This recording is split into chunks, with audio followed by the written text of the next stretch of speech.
पानी अपना कभी स्वरूप नहीं बदलता। पानी ठंडक रखता है, शीतलता रखता है।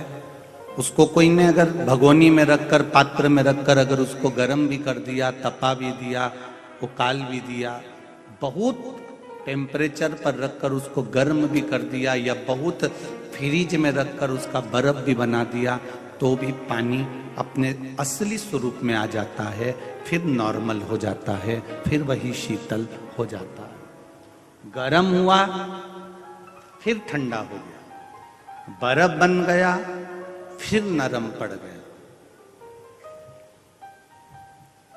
जैसे पानी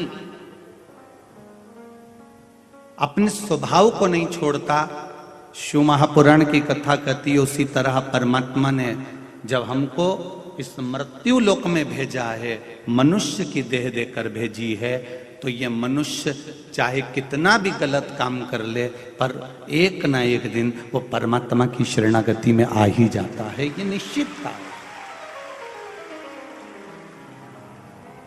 बस उसको संभालने वाला चाहिए, उसको समझाने वाला चाहिए।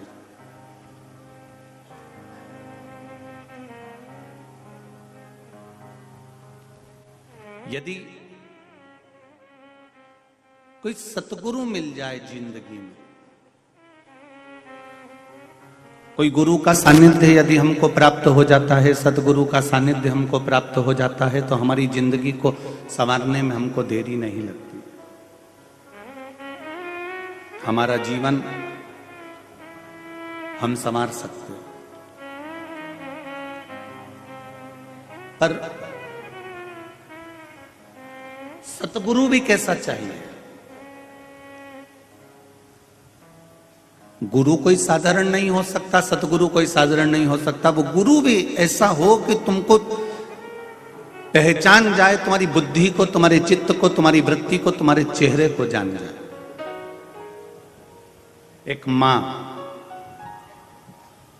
छोटा सा बच्चा है, 4 महीने का, 3 महीने का, 5 महीने का, वो बोलता नहीं है, बताता नहीं है कि मुझे क्या तकलीफ है। मां पहले नंबर का गुरु होती है। जो छोटा सा बच्चा अगर रो रहा है तो मां पहचान जाती है कि इसका पेट दुख रहा है, कि इसका पांव दुख रहा है, कि इसका हाथ दुख रहा है, कि इसके मुख में कुछ हो रहा है, कि इसको देखने में तकलीफ हो रही है, कि इसको सुनने में तकलीफ हो रही है।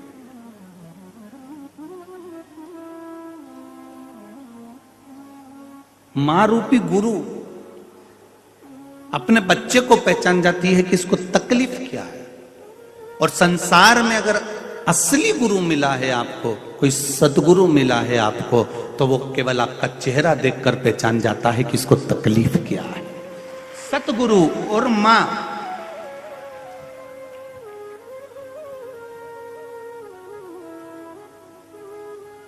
हमारे उधर मालवा में, मध्य प्रदेश के अंतर्गत हम जहां निवास करते हैं वो मालवा क्षेत्र कहलाता। जैसे आपके यहां भी महाराष्ट्र में कोई कोई क्षेत्र, इधर विदर्भ है, उधर मराठवाड़ा है, तो अपन कहते हैं ना क्षेत्र अलग अलग है। हम जहां रहते हैं वो मालवा क्षेत्र कहलाता। हमारे मालवा के लोग बड़े सरल स्वभाव के होते हैं। दूध को देखकर पहचान जाते हैं कि उस गाय के दूध में, उस भैंस के दूध में घी कितना है, उसमें मावा कितना है, खोआ कितना। और मैं जानता हूं महाराष्ट्र में भी ऐसे कई लोग होंगे जो दूध को केवल ऐसा उंगली में लेके बता देते हैं कि इसमें इतना घी है, इसमें इतना मावा है, इसमें इतना खोआ है। बोलो जी जी सही है कि गलत है? कई बार सास भी बोल देती है, दूध बिल्कुल पानी पट लेके आया,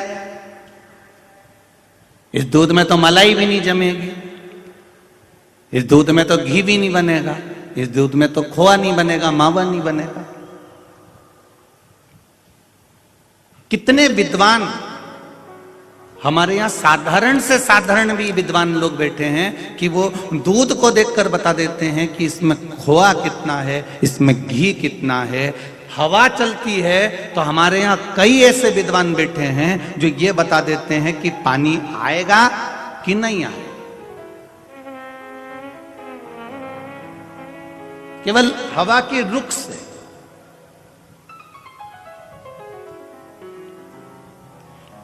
कई बार तो हमारा वो आशीष वो भी हमसे कह देता है, हवा तेज चली तो कह देगा आज उधर पानी गिर रहा है। तो हम कई बार कह देते हैं तू क्या अंतरिक्ष में चढ़ के बैठा है जो बता देता है कि पानी गिरेगा।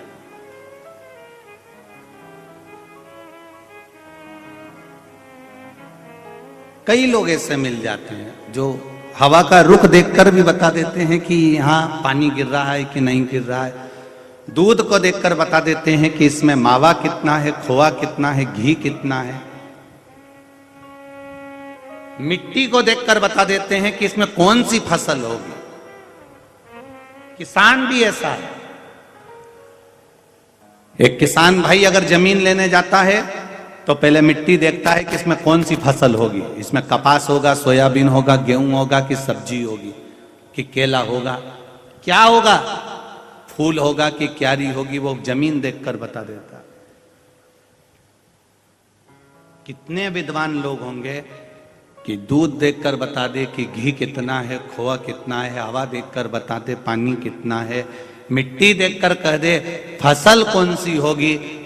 उसी तरह इस संसार में ऐसे गुरु विराजमान हैं जो केवल आपका चेहरा देखकर बता देते हैं कि भजन कितना कर सकते हो। गुरु ये नहीं बताएगा कि आपके पास में दौलत कितनी है। गुरु ये नहीं बताएगा कि आप आए कहां से हो। गुरु ये नहीं बताएगा कि आपको कष्ट क्या है। गुरु ये नहीं बताएगा कि आपको दुख क्या है। गुरु ये नहीं बताएगा कि तुम किस जगह से आए हो। गुरु ये नहीं बताएगा कि तुमने कपड़े कौन से पहने। गुरु ये नहीं बताएगा कि तुम्हारे माता पिता कौन है।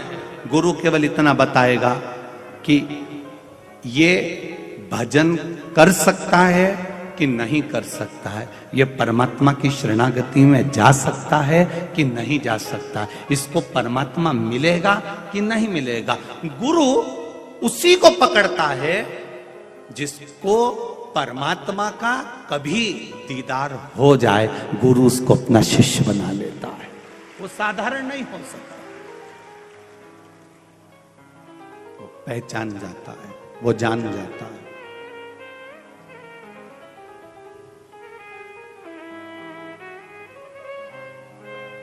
स्वामी समर्थ, संत तुकाराम जी, संत नामदेव जी,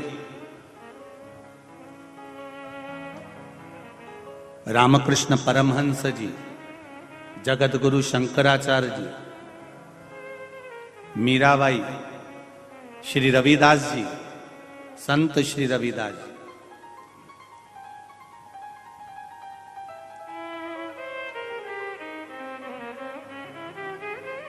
इनको ये वो संत हैं जिन्होंने अपने जीवन काल में व्यक्ति का चेहरा देखकर पढ़ लिया कि ये भगवत भजन करेगा कि नहीं करेगा। संत रविदास जी ने मीराबाई से कहा था, मीरा तू राजघराने में रहने वाली है, याद है तुझे? मीरा कहती है मैं राजघराने में रहने वाली हूं, राणा के घर की बहू हूं।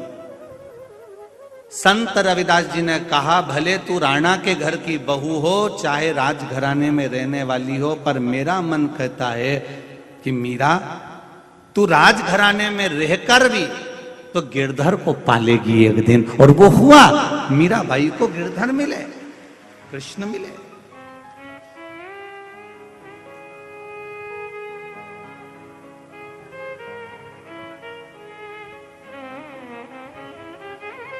आप किसको ज्ञान दे रहे हो?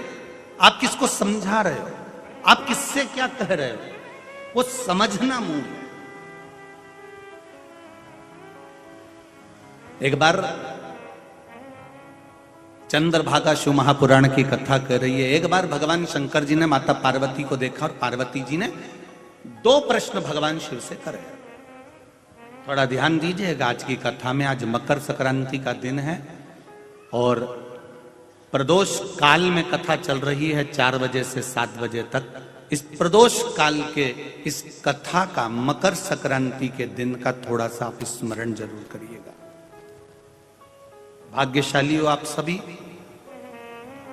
जो आस्था चैनल पर कथा सुन रहे हो, फेसबुक यूट्यूब पर सुन रहे हो और इस पंडाल में परभणी के इस विशाल ग्राउंड में बैठकर शिव महापुराण की कथा को सुन रहे हो। उस कथा को अपनी जिंदगी में उतारिएगा। पार्वती जी ने 2 प्रश्न देवादिदेव महादेव से कर दिए। पहला प्रश्न पार्वती जी ने कहा, ज्ञान और विज्ञान इन दोनों को मेरे को समझना।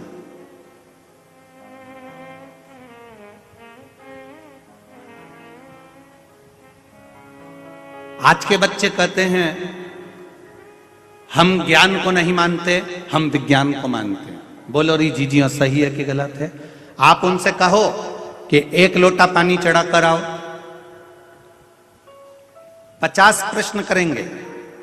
मंदिर क्यों जाएं, पानी क्यों चढ़ाएं, किस लिए चढ़ाएं, चढ़ाने से क्या होगा, क्यों चढ़ाया जाता है, किस लिए चढ़ाया जाता है, उस पानी को चढ़ाने से होगा क्या। 50 प्रश्न है। और जो 50 प्रश्न करते हैं उन 50 प्रश्न करने वाले बच्चों को कहना कि जल चढ़ाने से होता क्या। एक पत्र आया, बड़ी बड़ी राइटिंग में लिखा है, और इतनी बड़ी राइटिंग में लिखा है कि मेरे पास में जितने लोग इस पंडाल में बैठे हैं मुझे उम्मीद है कि वो आप बिना कैमरे के भी पढ़ सकते हो। विश्वास है मुझे। इस पत्र को जिसने लिखा है आपको दिख रहा होगा, बाबा क्या लिखा है, बाबा भोलेनाथ की कृपा से गवर्नमेंट जॉब में ऑल इंडिया रैंक फर्स्ट प्राप्त करा हूं। ये तो पत्र के ऊपर का है, पत्र तो ये रिया, ये तो पत्र के ऊपर का लिफाफा है, केवल लिफाफा। अब इस बच्चे ने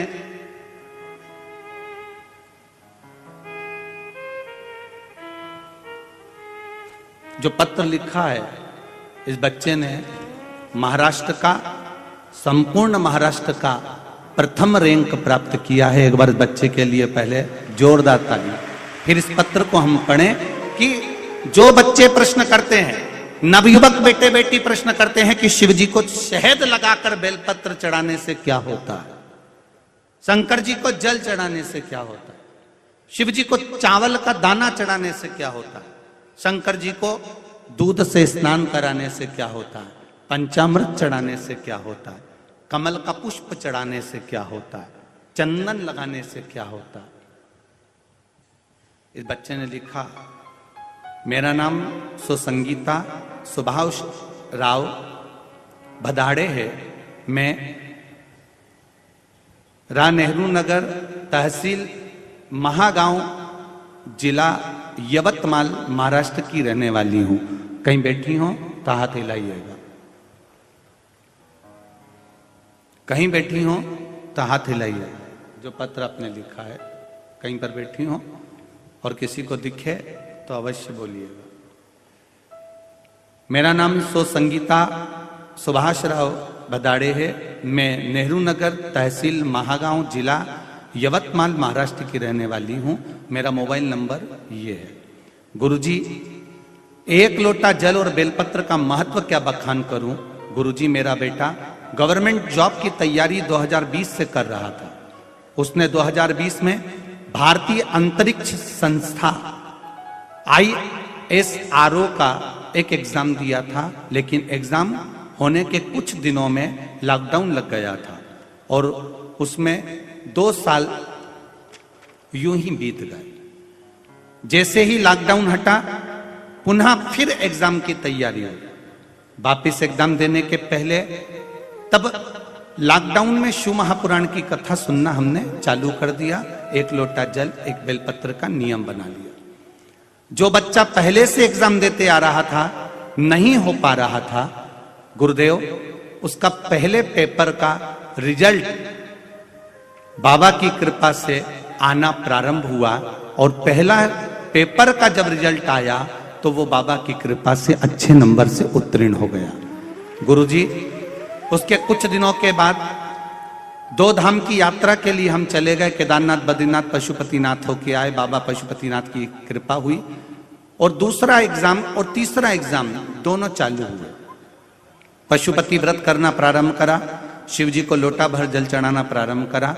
बाबा की कृपा से औरंगाबाद में मेरा बेटा पढ़ाई के लिए रुक गया, और बाबा की कृपा से जब दूसरा और तीसरा एग्जाम हुआ तो बाबा की कृपा से मेरा बेटा उस दूसरे और तीसरे एग्जाम में भी उत्तीर्ण हो गया। शिव की कृपा। अगस्त 2022 को मेरा बेटा दूसरा पेपर पास कर लिया, और तीसरा पेपर मेरे बेटे ने भी निकाल लिया। अब आई बारी बेटे को बेंगलोर भेजने के लिए। उस समय आपकी मंदोदरी शिव महापुराण की कथा चल रही थी और गवर्नमेंट की तैयारी थी। मंदोदरी कथा में आपने कहा था कि शेर अपने बच्चे को पिंजरे में नहीं रखता, खुला छोड़ देता है। अगर बच्चे को पिंजरे में रखेंगे तो वो शिकार करना भूल जाएगा। मैंने भी अपने बेटे को 1000 किलोमीटर दूर एग्जाम के लिए बस आपकी बात सुनकर भेज दिया, और मेरा बेटा वहां अव्वल पर अव्वल आता रहा। ऑल इंडिया टॉप में मेरे बेटे ने तीसरी जगह बनाई है, और बेटे का अंतरिक्ष विज्ञान में उसका गवर्नमेंट जॉब लग गया। मैं नमन करने के लिए आई हूं। ये बच्चे हैं, श्री शिवाय नमस्ते। ये शिव तत्व, ये शंकर, ये ओक घड़ी है। आप ही हैं? दौड़िया, आजा आजा आजा, आओ आओ।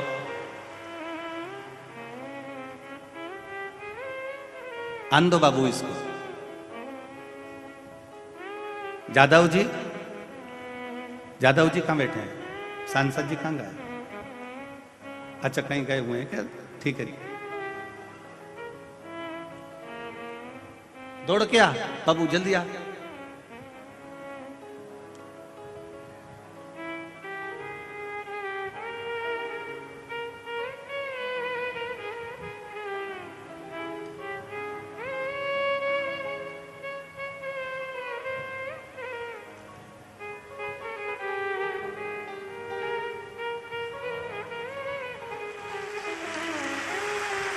अच्छी पढ़ाई और अच्छी रैंक के लिए बाबू बधाई आपको।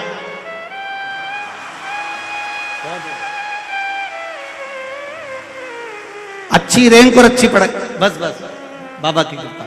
बहुत बहुत साधुवाद, बहुत बहुत जोरदार ताली बजाओ इस बच्चे के लिए जिसने। आए क्या जादव जी?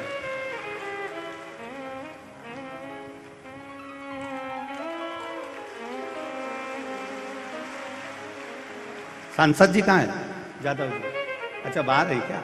आओ जरा, इसको माला पहनाओ। सांसद जी आप, ये इसने महाराष्ट्र का नाम रोशन करा, इसलिए हम आपसे पिनवा रहे हैं।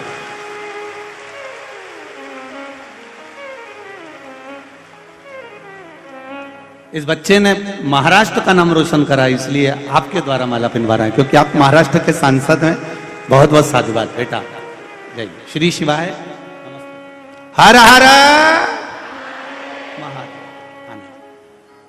शिव तत्व इसको कहते हैं। भगवान शंकर का गुणगान इसको कहते हैं। शिव कथा कह रही। उस बच्चे ने उस पत्र में अपना सब कुछ लगा दिया, सब कुछ। ये बालक, ये उसका क्रम। शिव तत्व इसी को कहा। तेरी कृपा बिना ना हिले एक भी अणु, लेते हैं सांस तेरी कृपा से तनो तनो। बखान क्या करूं मैं राखों के ढेर का, चपटी भभूत में है खजाना कुबेर का। हे गंगधार मुक्ति द्वार ओंकार तू भोले ओंकार तू आयो शरण तिहारी शंभु तार तार तू। मेरा भोले, मेरा शिव, मेरा ओघड़दानी, मेरा त्रिकालदर्शी, मेरा कैलाशी, अविनाशी, मेरा शिव।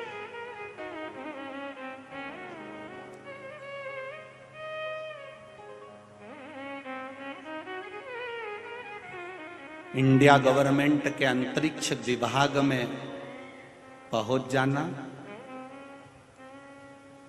अपनी मेहनत के बल पर, शिव के समर्पण के बल पर। जो नवयुवक लड़के लड़कियां कहते हैं कि शंकर को जल चढ़ाने से क्या होता है, शिव को बेलपत्र चढ़ाने से क्या होता है, उन बच्चों के लिए ये बच्चा प्रेरणा है, ये प्रेरणा दे रहा है।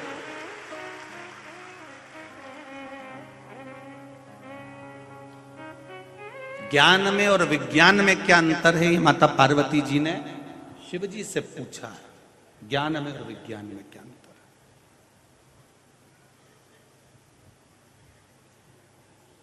हमारा सनातन धर्म ये नहीं कहता कि आप विज्ञान को मत मानो,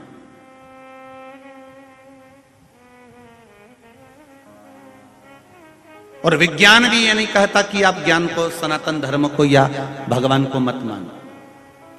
जिस समय वेंटिलेटर पर पड़ा हुआ व्यक्ति अंतिम सांसें गिन रहा होता है, तब डॉक्टर, जो विज्ञान को मानने वाले हैं, वो डॉक्टर भी कह देते हैं कि अब उसके हाथ में है।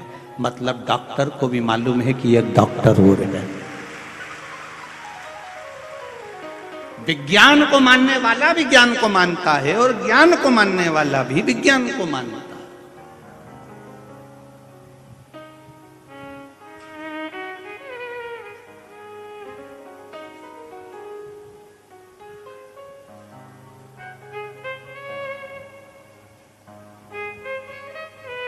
भगवान की भक्ति, भजन, संकीर्तन, मंत्र जाप, नाम जाप,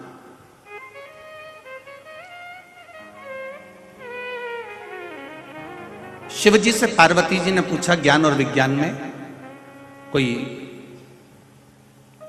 क्रम आप मुझे समझाइए। शंकर भगवान पार्वती जी को नंदी पर बिठाकर ले गए सीधे अमरनाथ की गुफा के अंदर, जिस गुफा में शंकर भगवान माता पार्वती जी को अमर तत्व की कथा सुना रहे। अमर तत्व की कथा। शिव जी ने कहा पार्वती, सांप एक है, अब आप भी उसको जरा सरलता से समझना। एक सांप, एक सर्प, सांप,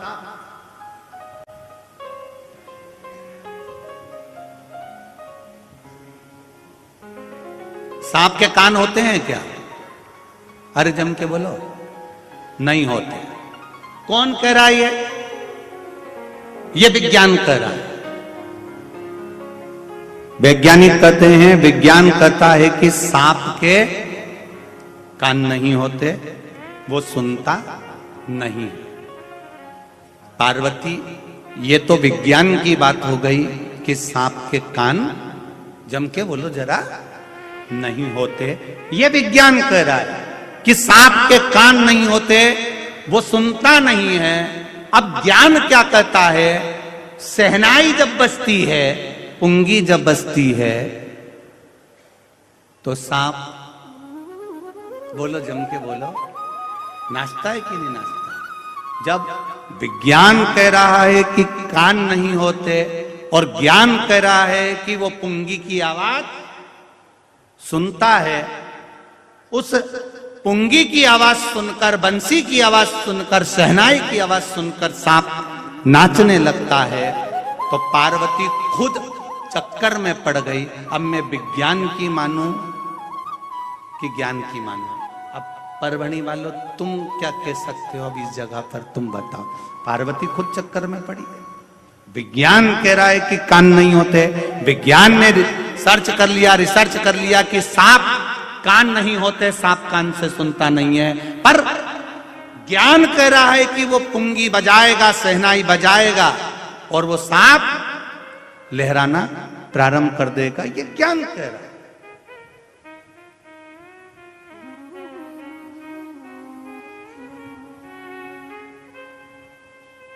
तो विज्ञान वाले ने ज्ञान वाले से पूछा, इसके कान नहीं है, ये सुनता नहीं है।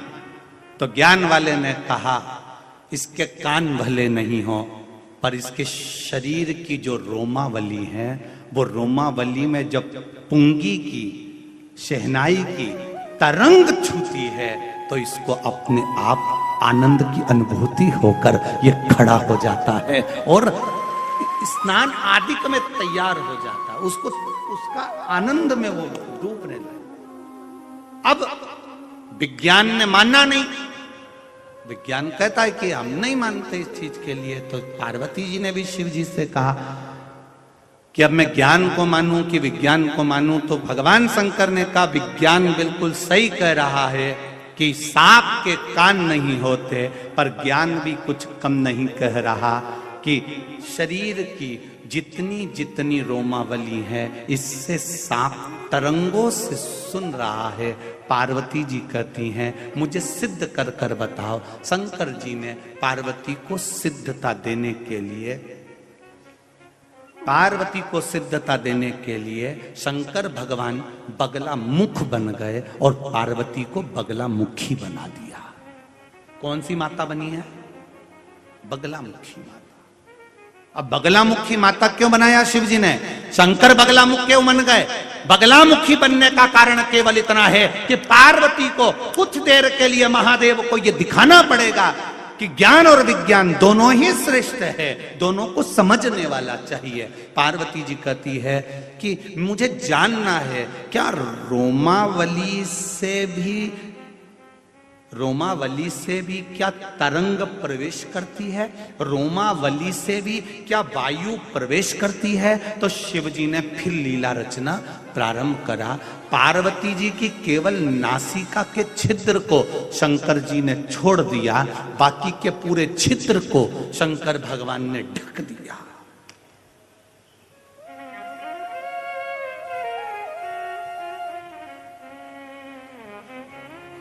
पूरे छिद्र को ढक दिया। शरीर के जितने रोम थे, शंकर भगवान ने एक एक रोम को ढक दिया। इतना ढका कि कहीं अंदर वायु थोड़ी सी भी ना जाए। केवल नाक छोड़ी है जिससे पार्वती श्वास ले सकती है, श्वास छोड़ सकती है। अब पार्वती, अब आप लोग तो ये कहोगे कि नाक से ही हम सबसे ज्यादा श्वास लेते हैं, नाक होगी तो ही हम श्वास ले पाएंगे, नासिका होगी तो ही सब काम होगा। देखिए अब पार्वती जी की नासिका छोड़िए, देवाधिदेव महादेव ने पूरे शरीर को ढक दिया है। और शरीर को ढका जब देवाधिदेव महादेव ने, पार्वती जी नाक से श्वास ले रही थी। श्वास लेते लेते लेते लेते पार्वती कुछ देर में भूमि पर गिर जाती हैं। शिव जी उनको जल का छींटा देकर शरीर पे से मिट्टी को हटाने लगते हैं। पार्वती जी फिर उठकर बैठ जाती हैं। पार्वती जी ने पूछा, जब मैं नाक से श्वास ले रही थी तो मैं चक्कर खाकर क्यों गिरी? मुझे ये वायु क्यों नहीं मिल रही थी? शंकर भगवान कहते हैं, सुनो पार्वती, शरीर में 3.5 करोड़ रोम छिद्र हैं। ये केवल रोम छिद्र देखने के नहीं हैं, ये शरीर को ताजी वायु प्रदान करते हैं, बल प्रदान करते हैं, जिसके कारण बस ये शरीर चलता है। केवल नासिका के बल पर शरीर नहीं चलता। ये रोमावली। अभी यहां पर भजन चालू कर दिए जाएं तो भजन सुनते सुनते जो भजन के प्रेमी होते हैं ना, उनका धीरे धीरे धीरे धीरे पांव की जो नीचे तलवा होता ना, वो धीरे धीरे बैठे बैठे उसको बजाना चालू करें। फिर उसका फिर उसका दिमाग भी थोड़ा थोड़ा, अब भजन सुन रहे हो कानों से, रोमावली में से जब प्रवेश करता है तो शरीर की तरंगें चलना प्रारंभ हो जाती है। शरीर की तरंग, लोग पूछते हैं शिव महापुराण की कथा में पहुंचने के बाद में आप कहते हो कि पंडाल में बैठकर कथा सुनो, 3 महीने में बाबा आपकी सुनता है, तो क्यों ऐसा? उसका कारण क्या है? उसका केवल एक कारण है कि यहां बैठकर आपके ये 3.5 करोड़ जो रोम छिद्र हैं, 21,600 श्वास जो मनुष्य के शरीर से प्रतिदिन निकल रही है, ये रोम छिद्र जो 3.5 करोड़ हैं, ये रोम छिद्र जब भगवान की कथा में जाकर बैठते हैं और इतने लोग मिलकर जब भजन गाते हैं, कीर्तन करते हैं, श्री शिवाय नमस्तुभ्यम कहते हैं, तो वो 3.5 करोड़ रोम छिद्र से अंदर प्रवेश कर जाता है और वो शरीर पवित्र होकर पवित्र काम के लिए जागरूक हो जाता है और उसका जीवन सार्थक हो जाता है, उसके जीवन का लक्ष्य उसको मिलता है। हम क्यों कहते हैं कि शंकर जी के मंदिर जाओ, 1 लोटा जल चढ़ाओ, बेलपत्री चढ़ाओ, चावल का दाना चढ़ाओ, 1 फूल की पंखड़ी चढ़ाओ, ये भी ना बने तो शंकर जी के मंदिर में सफाई करिए आओ, धोयाओ, पोछा लगा दो, झाड़ू लगा दो। इतना भी ना बने तो शंकर जी के मंदिर का शिखर का दर्शन कर लो। इतना भी ना बने तो 3 बार ताली बजाकर बम बम बोले बोल दो। इतना भी ना बने तो शंकर जी के मंदिर के सामने से निकलो तो मुस्कुरा कर निकल जाओ, इतने में भी महादेव कृपा कर देता है। केवल उसके दरवाजे की चौखट, केवल उसका स्पर्श, केवल उसका दीदार, केवल उसके दरवाजे का बल हमको मिलता है और हम बलवान बन जाते हैं। अर्जुन, नकुल, सहदेव, भीम, युधिष्ठिर कितने बड़े योद्धा थे, उसके बाद भी भगवान कृष्ण ने पांडवों से कहा था शंकर जी का स्मरण करो, शिव जी की पूजन करो। राम जी कितने बड़े योद्धा थे,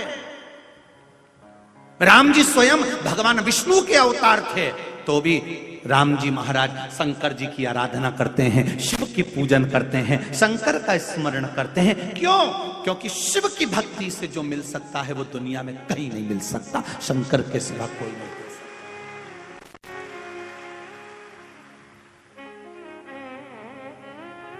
16,108 रानियां थी मेरे भगवान कृष्ण की, एक भी रानी से संतान नहीं हुई। तब गर्गाचार्य बाबा के कहने पर उन्होंने एक एक रानी के साथ में 11-11 दिन तक शंकर जी की भक्ति करी। शिव जी प्रसन्न होकर वर दे दिए, तुम्हारी एक एक रानी से 11-11 संतान होगी। 10 लड़के 1 लड़की, 10 छोरा 1 छोरी, 10 मुलगा 1 मुलगी।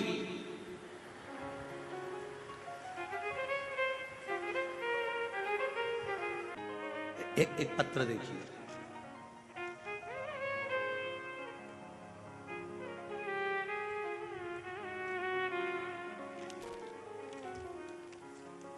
मैं गजानन, कल से मैं महाराष्ट्र के हिंगोली जिले के बसमत में रहता हूं। मेरी माता 2019 से रोज आपकी शिव पुराण की कथा सुनती है। इसमें नाम तो कुछ दिया नहीं, पर पत्र ऐसा है जिसने लिखा हो अपनी जगह पे खड़े हो जाओ। अगर आपने लिखा ठीक है, दोनों हाथ ऐसे हिला दीजिए। श्री शिवाय नमस्तुभ्यं। मेरी माता 2019 से रोज आपकी शिव महापुराण की कथा सुनती हैं। बिना कुछ मांगे 2019 से मेरा भोलेनाथ केवल मैं 1 लोटा जल चढ़ाता हूं और बाबा मुझे दे देता है, मुझे कहना भी नहीं पड़ता। इतनी कृपा भोलेनाथ जी की हो गई कि दुनिया का सारा सुख मेरे बाबा ने मुझे दे दिया। मुझ पे शिव जी की कृपा बरसती है। मैं क्या बखान करूं गुरुदेव। मेरी धर्म पत्नी मनीषा, उम्र 29 वर्ष, ब्रेन हेमरेज हो गया था। डॉक्टर ने बताया कि इनके बचने की कोई गारंटी नहीं, अगर ये बच भी जाए तो पहले जैसी नहीं रहेगी, इसका माइंड काम नहीं करेगा, ऑपरेशन भी, इसका ब्रेन हेमरेज ऐसा है कि उसका ऑपरेशन भी नहीं कर सकते। पर ये हो सकता है कि वेंटिलेटर पर पड़ी रहे, आईसीयू में पड़ी रहे और उसकी बाकी की जिंदगी ऐसी ही निकले। मैं भगवान शंकर पर 1 लोटा जल चढ़ाने लगा। मेरी धर्मपत्नी को आईसीयू में भर्ती कर दिया गया। डॉक्टर ऑपरेशन का मना कर रहे हैं, दूसरे डॉक्टर ऑपरेशन का बोल रहे हैं। यही बीच में आपस में चालू हो गया काम। मैंने बस हॉस्पिटल से गया और 1 लोटा जल शंकर जी को चढ़ाया और वहां पर चढ़ी हुई बेलपत्र उठा लाया। धर्मपत्नी के पलंग पर आईसीयू के रूम में उसके गद्दे पर तकिए के नीचे बेलपत्र को रख दिया। केवल मेरी पत्नी का जब धीरे धीरे डॉक्टरों ने इलाज चालू करा तो वो कोमा में जाती चली गई, और कोमा में जाने के बाद उसका शरीर केवल एक बॉडी की तरह रह गया। बेलपत्र उसके सिराने पर रख दिया, उसका शरीर हिल नहीं रहा था, कोमा में उसकी स्थिति थी। डॉक्टर ने कह दिया ये 5 दिन ऐसी रह जाए कि 50 दिन ऐसी रह जाए, कोई भरोसा नहीं, इसको चाहो तो ले जा सकते हो। मैंने भी डॉक्टर साहब से कहा आप अपना इलाज करिए, मैं बाबा से विनती करूंगा। मैंने भी 5 दिन बाबा को दे दिए, बाबा उसको 5 दिन हॉस्पिटल में रखूंगा, और 5 दिन हॉस्पिटल में रखूंगा, डॉक्टर मुझे पानी नहीं पिलाने देंगे, मैं उसके शरीर पर लगाऊंगा। मैंने भी टीवी पर कथा सुनी है, वो सीहोर वाला महाराज शिव पुराण में कहता है सारी समस्या का हल 1 लोटा जल। मैंने भी 5 दिन आपसे मांगे हैं बाबा। 5 दिन मैंने डॉक्टर से कहा आप रखो हॉस्पिटल में, ये कोमा में चली गई है, मैं शिव जी को जल चढ़ाता, उसके शरीर पर लाके छीट देता। रोज मैंने यही करा। 5 दिन के बाद में बाबा की ऐसी कृपा हुई, उसका शरीर हलचल करना प्रारंभ हो गया, कोमा से बाहर हो गई, और डॉक्टर की कृपा से वो स्वस्थ हुई। ये शिव कृपा। बैठिए। हर हर शिव तत्व इसी को कहते, शंकर इसी को कहते, करुणा सागर इसी को कहते, उसकी भक्ति इसी को कहते।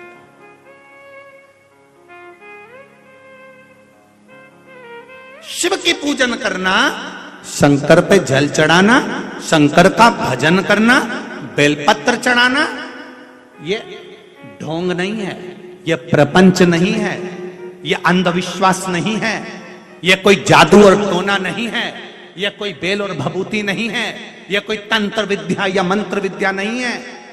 ये केवल आपका विश्वास। आपने शिव को जल चढ़ाया, शिव आपका हो गया और शंकर आपका हो गया, तो आप शंकर के हो गए, और कुछ भी नहीं, कुछ भी नहीं।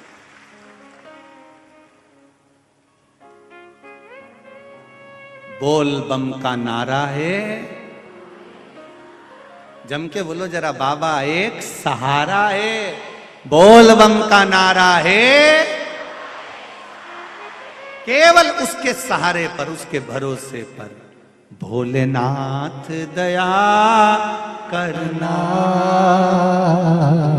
मैं तेरे भरोसे हूँ। मेरे बाबा दया करना, मैं तेरे भरोसे हूँ।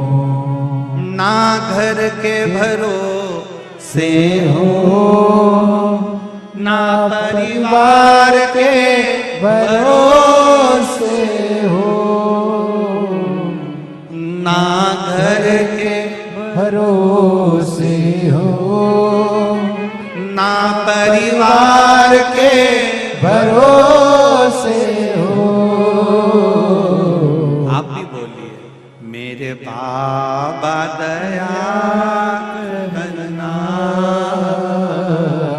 मैं तेरे भरोसे हूँ। मेरे भोले दया करना, मैं तेरे भरोसे हूँ। दुनिया ने छला मुझको,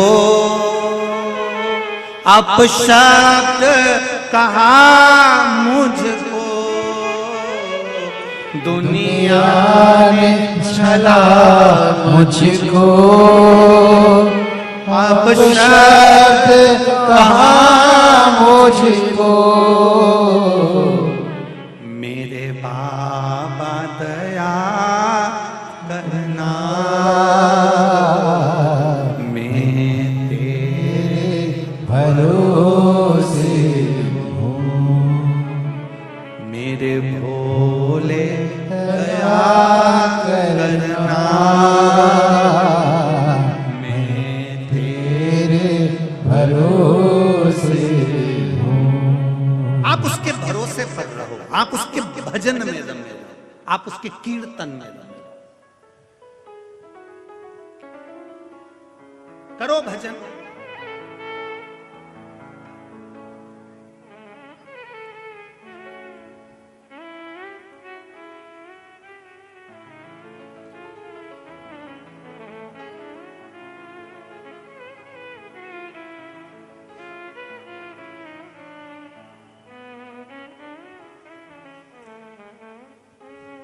जितनी भक्ति कर सकते हो उतनी करो।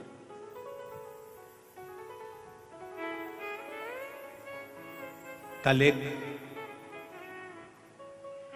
बेटी ने झोली में, जो कार्यकर्ता झोली आपके पास लाते हैं, उसमें एक लेटर डाला, एक पत्र डाला। वो पत्र जहां हम सांसद जी के यहां रुके हैं वहां पर रखा हुआ। उस पत्र में उस बेटी ने एक बात लिखी, हम मंदिर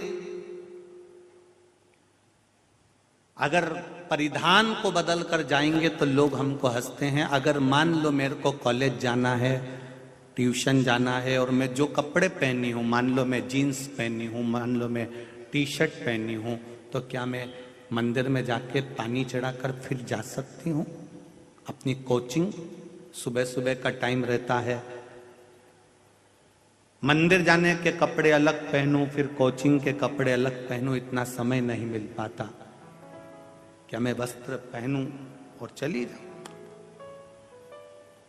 हम उस बेटी से कहना चाहेंगे, भगवान तुम्हारे कपड़े देखने के लिए नहीं बैठा है, भगवान तुम्हारा दिल देखने के लिए बैठा है।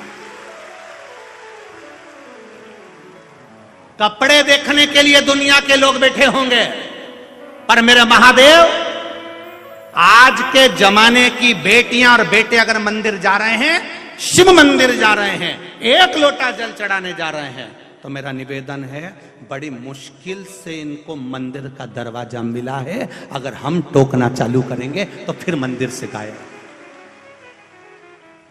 बड़ा मुश्किल से ये मंदिर के द्वार तक पहुंचे। एक सास बहू पर ज्यादा नियम लगाती है ना, बहुत ज्यादा नियम लगाती है, बहुत ज्यादा नियम लगाती है, तो बहू फिर सास की नहीं सुनती। एक प्रश्न यहां सम्मुख में है, एक बहू से सास रोज एक ही बात कहती, एक एक दाना बीन बीन कर अच्छे से रखना, तिल्ली पूरी साफ करना, तिल्ली का लड्डू बनना है, कोई कचरा ना हो, एक एक दाना अच्छे से बीनना, एक एक दाना अच्छे से बीनना। ऐसी तिल्ली हुई और ऐसा तिल्ली का लड्डू हुआ, बेचारी बहू के बाल नोच लिए सास ने। अगली बार बहू विचार करेगी, मकर संक्रांति पे अपने मायके चली जाऊंगी, पर डोकरी के साथ नहीं रहूंगी। बोलोरी पर बनी की जीजियो, गलत कह रहे हैं। तुम ज्यादा परेशान करोगे, अगली बार त्योहार आया वो मायके चली जाएगी, मम्मी सीधे लड्डू बनाएगी, खिलाएगी, खाएगी और आ जाएगी। तुम बनाती रहो और खाती रहो। तुम ज्यादा कहोगी ना, एक एक तिल्ली को धोना, एक एक तिल्ली को साफ करना, एक एक तिल्ली को साफ करना। जिस बेटी ने पढ़ाई में अपना जीवन निकाला, जिस बेटी ने विद्या में अपना जीवन निकाला, जिस बेटी ने एजुकेशन में अपना जीवन निकाला, जिस बेटी ने कंपटीशन एग्जाम में अपना जीवन निकाला, आज वह तुम्हारे घर को लेकर चल रही है। ये बहुत बड़ी बात है और संभाल के चल रही है, ये बहुत बड़ी बात है। और उसके बाद भी तुम बेटी के पीछे पड़ी रहो, एक एक तिल्ली धोना, एक एक तिल्ली धोना। और वही बेटी फिर मकर संक्रांति के दिन बाथरूम में नहाने गई, 3 घंटे तक बाहर नहीं आई। सास ने पूछा, बेटा क्या कर रही है? मम्मी एक एक बाल को शैम्पू कर रही हूं, एक एक बाल को अलग अलग शैम्पू कर रही थी तो नहीं आई।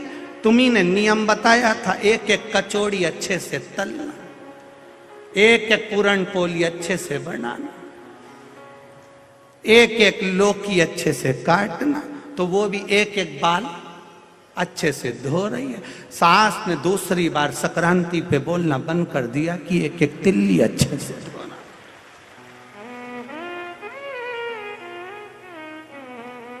ज्यादा नियम लगाओगे तो तुम दुखी हो जाओगे।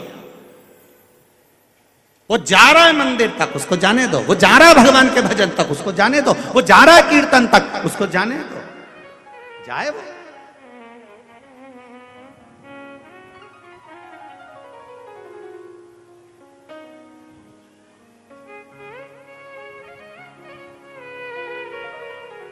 अब कोई कहे नियम,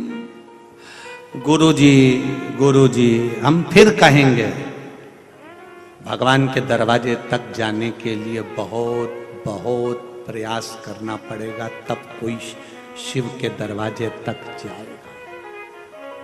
एक लोटा जल शिव भगवान को चढ़ाने के लिए वस्त्र नहीं, दिल चाहिए। हम कौन से कलर के कपड़े पहने जिससे हमें भगवान मिल जाए? हम कौन से कलर के कपड़े पहने जिससे हमें भोलेनाथ मिल जाए? हम कौन सा कपड़ा बदलें जिससे हमें भगवान मिल जाए? भगवान कभी कपड़े से नहीं मिलता, भगवान कलेजे से मिलता है। दिल बदलना पड़ता है, दिल बदलना। जब दिल बदलेगा तो ज्ञान अपनी जगह पर कह रहा है, विज्ञान अपनी जगह पर कह रहा है। ज्ञान भी कह रहा, विज्ञान भी कह रहा। समझ नहीं?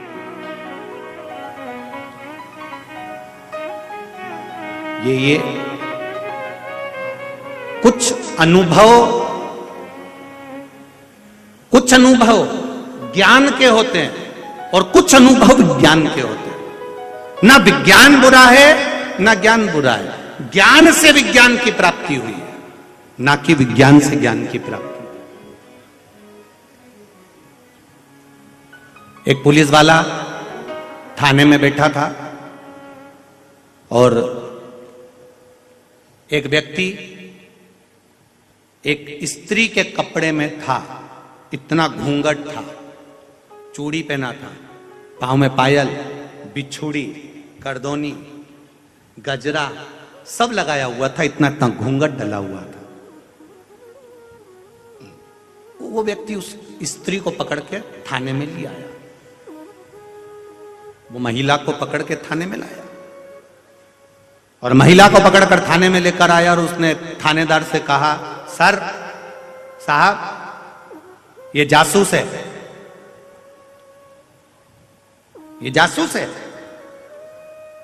थानेदार बोला, तुम कैसे कह सकते हो कि जासूस है?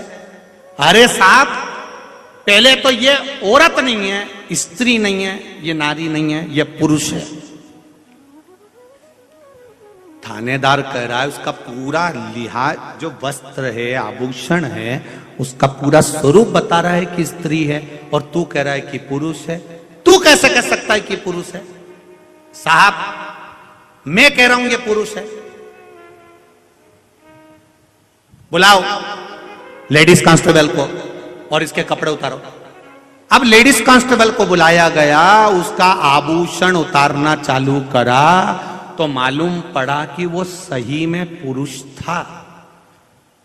अब थानेदार को यह चिंता लग गई कि मैं नहीं पहचान पाया, तूने कैसे पहचान लिया कि यह पुरुष है? तू कैसे पहचाना? तो उसने कहा, साहब ये एक सोनार की दुकान के सामने से निकल के जा रही थी। सोनार की दुकान पर इसने पलट कर नहीं देखा, मैं उतनी देर में समझ गया कि यह स्त्री नहीं है। मैं उतनी देर में समझ गया कि यह स्त्री नहीं है, क्योंकि कितनी भी कैसी भी विपदा आ जाए, सोनार की हीरे की दुकान पे तो एक बार घूमकर देख ही लेती। स्त्री होती तो देखती, पुरुष था इसलिए नहीं देखा। अंतर। थानेदार ने उस व्यक्ति के पांव पकड़ लिए, तेरे बराबर विद्वान कहीं नहीं मिलेगा दुनिया में,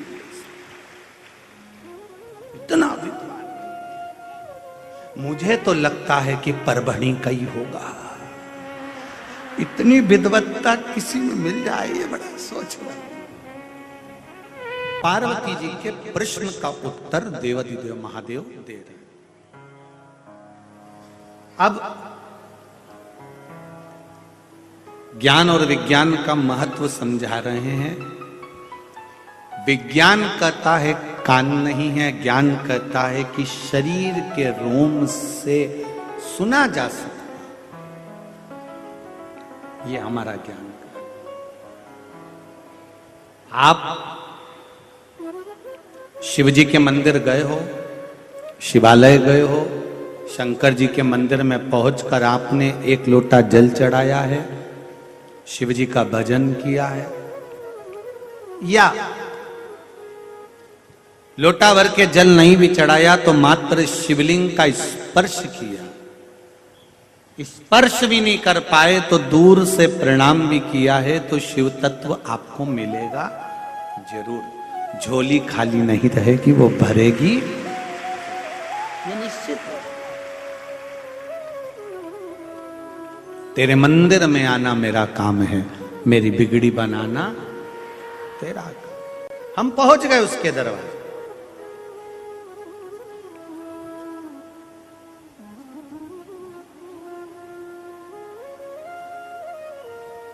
यहां इतने लोग बैठे हैं और मेरे परवणी के सारे भाऊ लोग बैठे हैं। इतने सारे लोग बैठे हैं, मैं पूछना चाहूं क्या तुम सब अच्छे ड्राइवर हो? अरे बोलो तो जम के, सब अच्छे ड्राइवर हो क्या? यहां जितने बैठे हैं पुरुष लोग, जितने टीवी पर सुन रहे हैं, जितने मोबाइल पर सुन रहे हैं, तुम अच्छे ड्राइवर नहीं हो, फिर भी तुम अपनी पत्नी को, अपने बच्चों को गाड़ी में आराम से घुमाने ले जाते, घुमाने ले जाते। कथा तक भी तुम लेकर आ गए। कई कई तो ऐसे हैं जिनको गाड़ी नहीं आती तो भी यहां तक ले ही आए। कारण क्या है? उसका एक कारण है कि गाड़ी तुम चलाते हो, पत्नी बच्चों को तुम पर पूरा भरोसा है, पूरा विश्वास है। पत्नी को पूरा भरोसा है, बच्चों को पूरा भरोसा है कि ये हमें परभणी की कथा तक ले जाएंगे। अब एक बात याद रखना कि पत्नी और बच्चों ने तुम पर भरोसा करा और तुमने देवाधिदेव महादेव पर भरोसा करा कि वो गाड़ी वो चलाए, वो लेकर जाए। गाड़ी हम नहीं चलाएंगे, गाड़ी वो चलाएगा, लेकर वो जाएगा। भरोसा कर। अब तुमने भरोसा किस पे करा? कि सियोर वाला महाराज कथा में बोला है, और सियोर वाले महाराज ने भरोसा किस पे करा? कि वेद व्यास जी ने शिव पुराण में लिखा है। अब वेद व्यास जी ने किस पे भरोसा करा? तो कि उन्होंने बोला तो मैंने लिखा। भरोसा करा तो काम। एक पत्र आया, देखिए, देखो एक पत्र।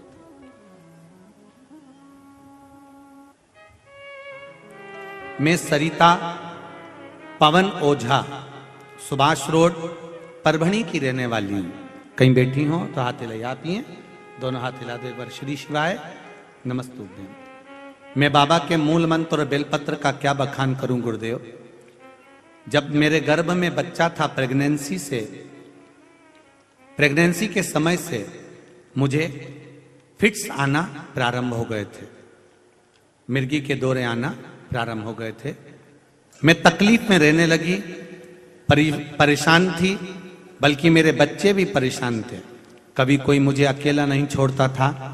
फिर मैंने ये फिट्स जो है मेरी प्रेगनेंसी के समय से आ रहे थे। लगातार 10-12 दिनों में लगातार आते ही जाए। मेरे घर के लोग भी परेशान हो गए, मैं भी परेशान हो गई। ये मिर्गी, ये फिट्स कहां से चालू हो गए? निकल गया समय, सालों हो गए, पर वो बंद नहीं हुए। गुरुदेव, अब क्या करती? टीवी पर आपकी कथा सुनी थी तो एक लोटा जल शिव जी को चढ़ा देती, एक बेलपत्र उठाकर श्री शिवाय नमस्तुभ्यम मंत्र को बोलकर शंकर जी को देखते देखते वो बेलपत्र वहीं पर खा लेती। गुरुदेव, बाबा से प्रार्थना करती, बाबा मुझे संभाल लो, और बाबा की कृपा से गुरुदेव 1.5 साल हो गया, मेरे फिट्स आना बंद हो चुके हैं। शिव की कृपा। बैठिए बहन, हर हर महादेव। शिव कृपा इसी को का। आप दिल से, आप मन से, आप पुकारो उसको, वो आएगा। एक पत्र और देखिए,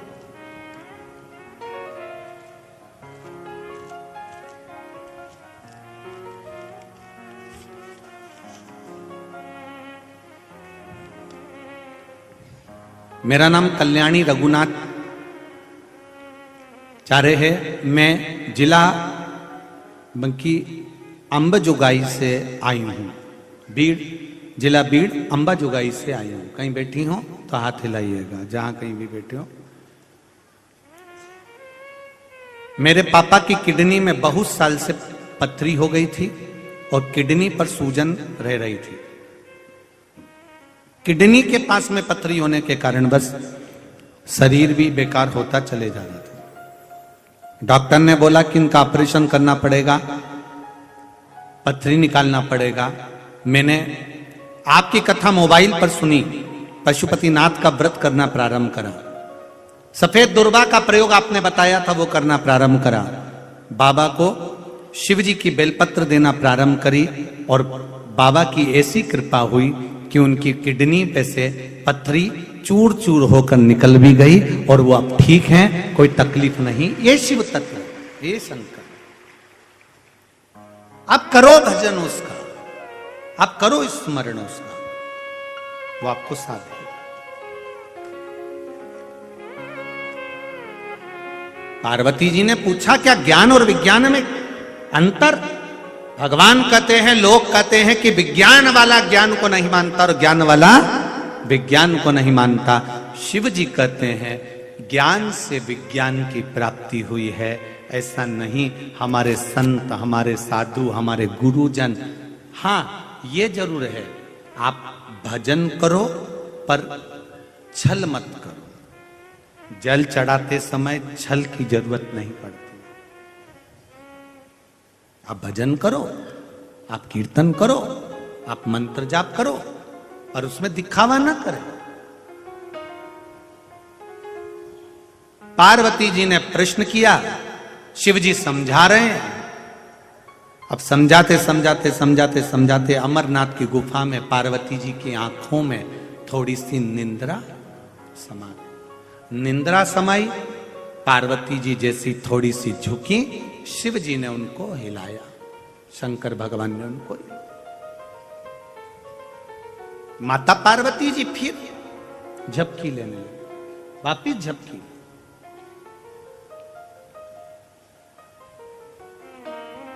फिर किसी ने हिलाया, शिव जी ने फिर हिलाया।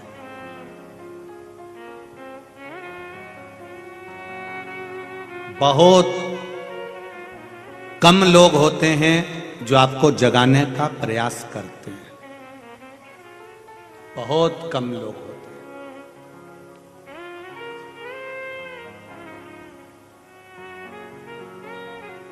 जो आपको जगाने का प्रयास करें। एक होती है मां, पिता, बहन, भाई, ये बहुत प्रयास करते हैं। एक गुरु होता है जो जगाने का प्रयास करता है। बहुत कम लोग होंगे जो जगाएंगे। काम, लोभ, आसक्ति, वासना, तृष्णा से कोई तुम्हें जगा रहा है, समझ लेना असली है, वो नकली नहीं हो सकता। जो तुम्हें जगा रहा है, कई लोग ऐसे हैं जो तुम्हें सोता हुआ देखना पसंद करते हैं, पर घर की मां बचपन में बच्चे को सोता हुआ देखना पसंद करती है। यहां जितनी माताएं बैठी हैं, लाखों की संख्या में लोग आए हुए हैं, इनमें जितनी माताएं बैठी हैं, इन माताओं से पूछना, बच्चा छोटा है, सो रहा है, आपको अच्छा लगेगा? बच्चा सो रहा है, आपको अच्छा लगेगा? छोटा है, सो रहा है, अच्छा लगेगा।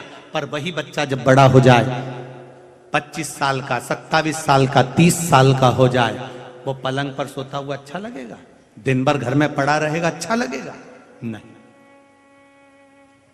छोटा है तो अच्छा लगेगा, बड़ा हो गया अच्छा नहीं लगेगा।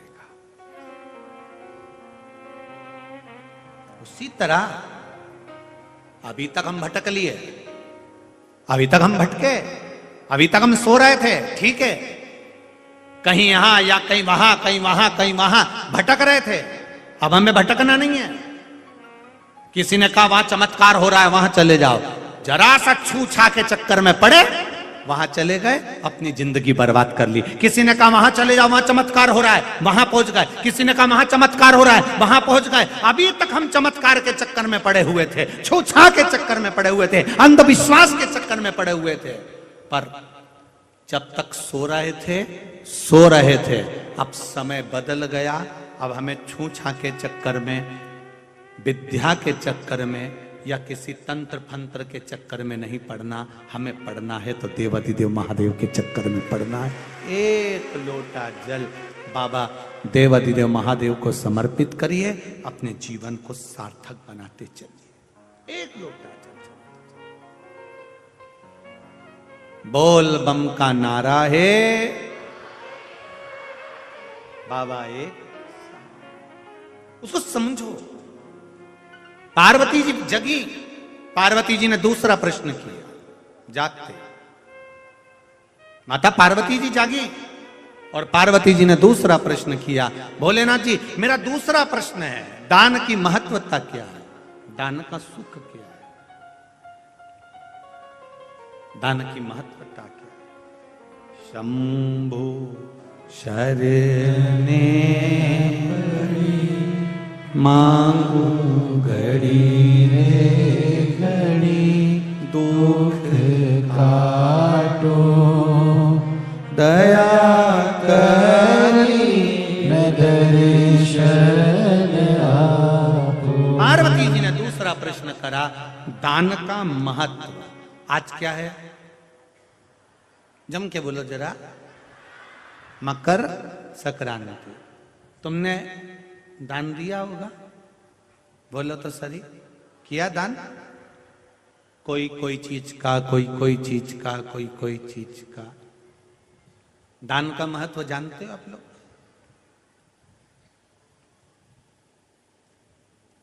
आज के जमाने में लोग दान कम करते हैं, घर का कचरा ज्यादा साफ करते हैं।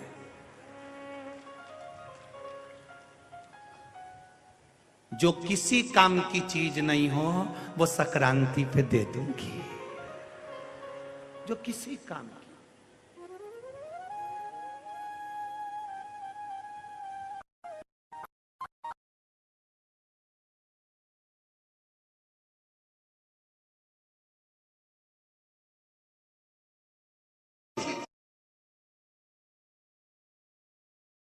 बहू को दे दी, और अच्छी थी बेटी को दे दी।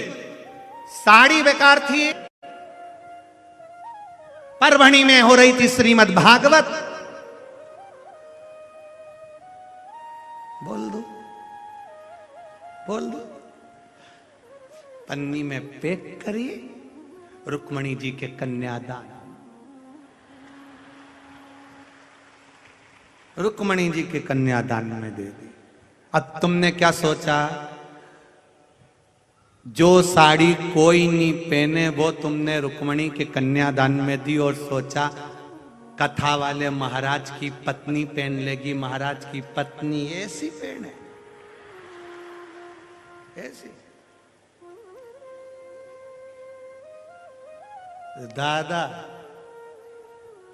महाराज पहन ले पर जगदम्बा नहीं पहने। तुम इस भरोसे में मत रहना हो। और पहचान, एक पति पत्नी के घर में मक्खी घुस गई, बहुत सारी मक्खी घुस गई। अब घुस गई ढेर सारी, तो उन्होंने दोनों ने विचार करा मक्खी मार, पति पत्नी दोनों मक्खी मार। पति एक हाथ मक्खी नहीं लगी और पति 4 मक्खी मार दिया। पति 4 मक्खी मार कर पत्नी के दे 4 मार। इसमें से 2 स्त्री है, 2 पुरुष है। अब पत्नी भी बाल को जाने लगी। तुम इतने विद्वान कब से हो गए कि मक्खी को पहचान गए कि कौन सी मादा है कौन सी नहीं? तुम कैसे कह सकते 2 स्त्री पति वो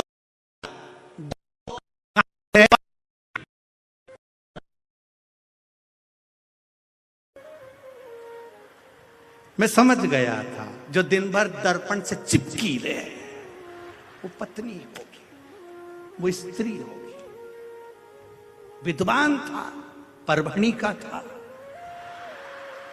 विद्वत्ता था, पहचान गया कि ये दर्पण पे बैठी है, कांच पे बैठी है और दर्पण से चिपकी है, मतलब ये दो बोलो तो स्त्री है। और बेचारे वो दो जो घूम रहे थे, कान पे बैठ रहा, इधर बैठ रहा, इससे पहचान हो जाती है कि कौन क्या। तो ये समझ वाला स्मरण। पार्वती जी ने कहा दान की महत्वता क्या है, दान किसको कहते हैं, दान की पूर्णता क्या, दान का स्मरण। आज के जमाने में दुनिया के लोग दान वो चीज देते हैं जो घर में किसी काम की नहीं रहती, किसी काम की नहीं। एक शॉल ना जाने कितनी जगह से घूम जाता है, एक गिफ्ट का आइटम बार बार घूम फिर के वहीं से दिया जाता है। दान क्या चीज है। नचिकेता के पिता ने दान दिया था, शिव कथा कह रही। नचिकेता के पिताजी ने दान दिया तो सारी वस्तुएं दान कर रहे थे, गाय दान कर रहे थे, बछड़ा दान कर रहे थे, सामान दान कर रहे थे। इतने में नचिकेता ने कह दिया, पिताजी गाय देना है तो दूध वाली दीजिए, हाथी देना है तो युवान दीजिए, घोड़ा देना है तो युवान दीजिए, जो किसी काम का नहीं उसको देने से लाभ क्या है।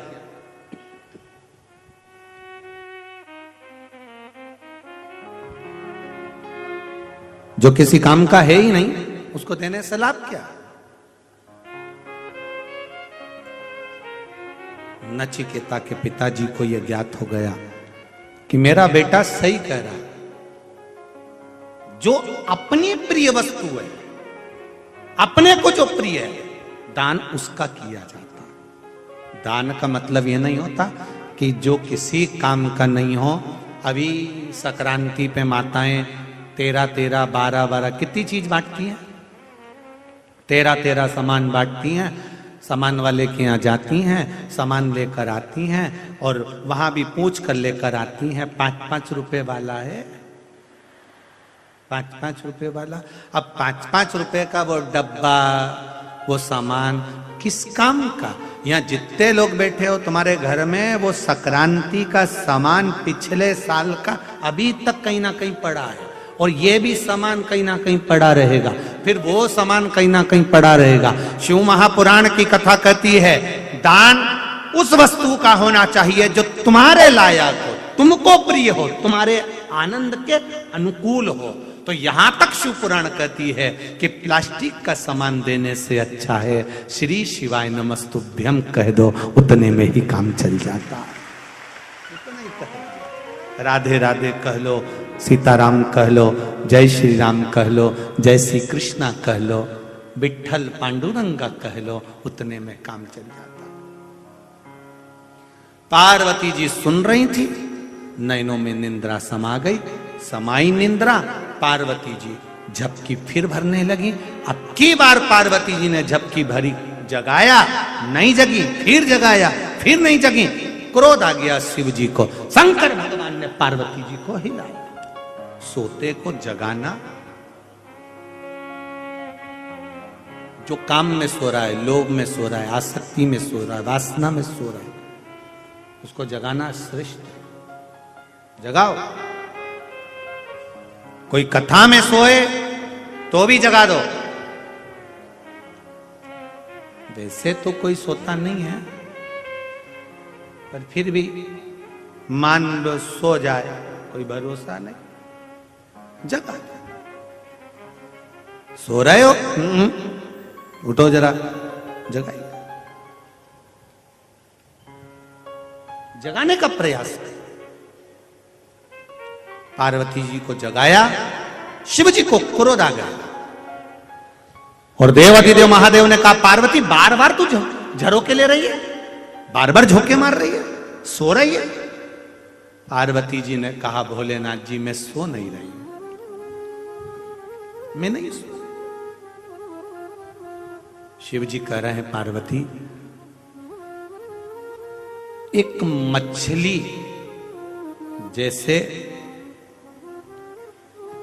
मछली जैसे बार बार लहर मारती है, झोंका मारती है, तो उस तरह से मार रही है। और मेरे सामने तू कह रही है कि मैं सो नहीं रही हूं, मैं देख रहा हूं। पार्वती जा, अपने पति से ज्ञान की बात सुनने की जगह तू नींद ले रही है।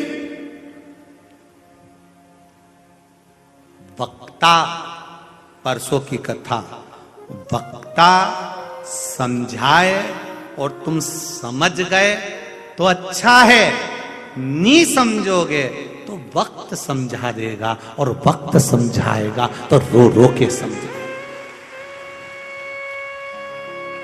वक्त समझाएगा पर वो रो रो के समझाए, वक्ता समझाए समझ।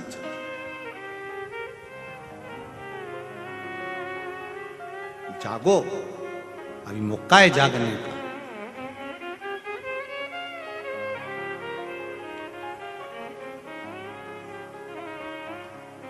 यहां पर गश्ती लगाने वाले आते कि नहीं आते मालूम नहीं। हमारे शहर में, सीहोर में, रात्रि के समय सीटी बजाने वाले आते हैं। आधी रात को सीटी बजाते हैं, चिल्लाते हैं डंडा बजा के, जागते, अरे बोलो तो जागते रहो। आधी रात को चिल्लाते हैं जागते रहो, तो भी कोई जागता है? इधर मुंह करके सो रहे थे, इधर मुंह करके सो जाते, और कोई नहीं जागता। रात को वो चिल्लाते हैं और दिन में कथाकार चिल्लाते हैं। रात को अगर नहीं जागे तो तुम्हारा धन चोर चुरा कर ले जाएंगे, और कथा में नहीं जागे तो तुम्हारी जिंदगी तुम नष्ट कर दोगे। जाग जा, वक्ता जगा रहा है, कथाकार जगा रहा है, कीर्तनकार जगा रहा है। तुम्हें जगाने का प्रयास, शंकर भगवान को क्रोध आया और देवादिदेव महादेव ने कहा दिया, पार्वती मैं तुझे श्राप देता हूं, तेरा पति तुझे ज्ञान दे रहा है, देवादिदेव महादेव तुझको समझा रहे हैं, और तुम मछली की तरह झरोका ले रही है। मैं तुझे श्राप देता हूं पार्वती, तू मछुआरन बनेगी, मृत्यु लोक में जाकर एक मछुआरन का जन्म पाएगी। ये मेरा श्राप है तुझ।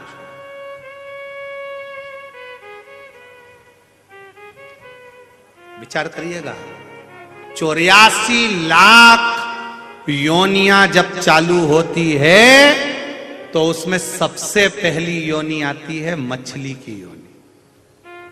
गरुड़ पुराण सुना है कि नहीं सुना? अरे बोलो तो जम के।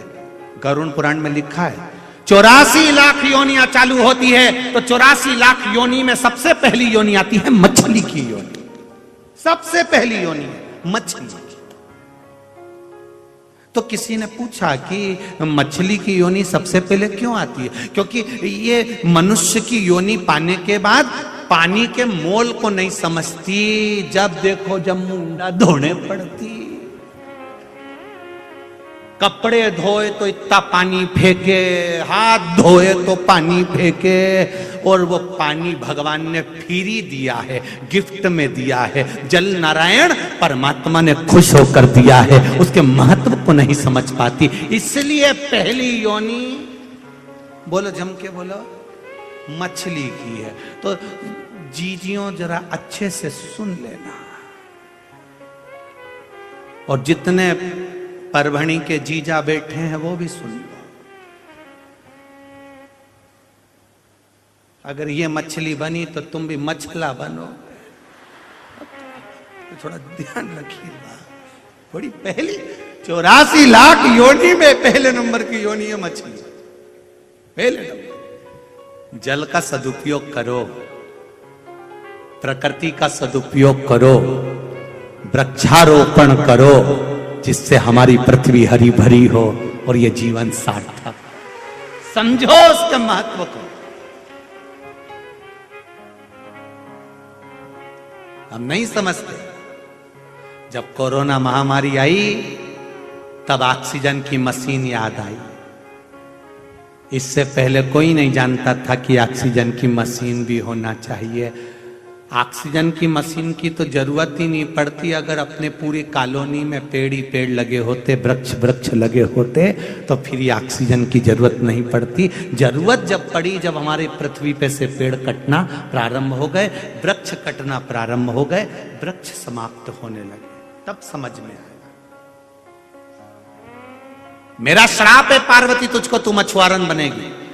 पार्वती जी की आंख से आंसू बहने लगे, मुझे क्षमा कर दो नाथ, गलती हो गई। पार्वती तू मेरा कहना नहीं मान रही, मैं तुझे कथा कह रहा हूं, सुना रहा हूं और तू बार बार झपके ले रही है एक मछली की तरह।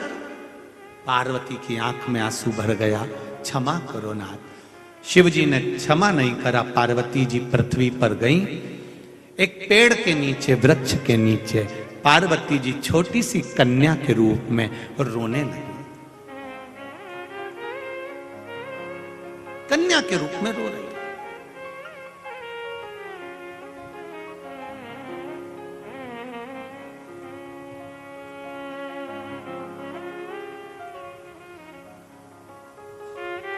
अब रोती है। चंद्रदेव पार्वती जी को देख रहे थे कि मां रो रही है। आज जगत की धात्री, जगत जननी, जगदम्बा, अंबा, मां चिंतपूर्णी, मां आनंद देने वाली, मां अंबिका आज एक वृक्ष के नीचे रो रही है।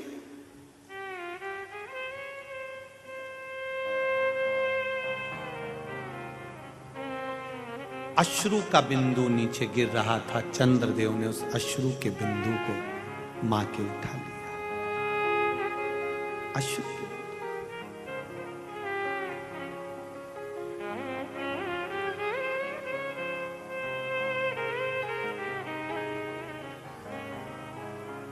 जब भगवान देवाधिदेव महादेव, मेरे शिव, मेरे ओघड़दानी, मेरे शंकर, करकटी के पुत्र भीम को मार दिए, भीमा शंकर के रूप में विराजमान हो गए। शिवजी को पार्वती का वियोग लग रहा था, वियोग लग रहा था। पार्वती की याद शिव को आ रही थी। मैंने श्राप दे दिया, पार्वती को श्रेष्ठ नहीं करा। तब वो जल का बिंदु चंद्रदेव ने ले जाकर शंकर के सम्मुख में दिया। जहां पर शिव भीमा शंकर के रूप में विराजमान हुए, वहां बिंदु को जब दिया तो वो भीमा शंकर के सम्मुख पहुंचा, इसलिए भीमा कहला गया। पर चंद्र ने इसको दिया तो शिव जी ने भी कह दिया ये पार्वती का श्रू है, साधारण नहीं है। मैंने पार्वती को पृथ्वी पर भेजा है। पार्वती मेरे लिए तप कर रही है, इसलिए अश्रु भी तप करेगा और मृत्यु लोक में चंद्रभागा के नाम से जनमानस का कल्याण करेगा।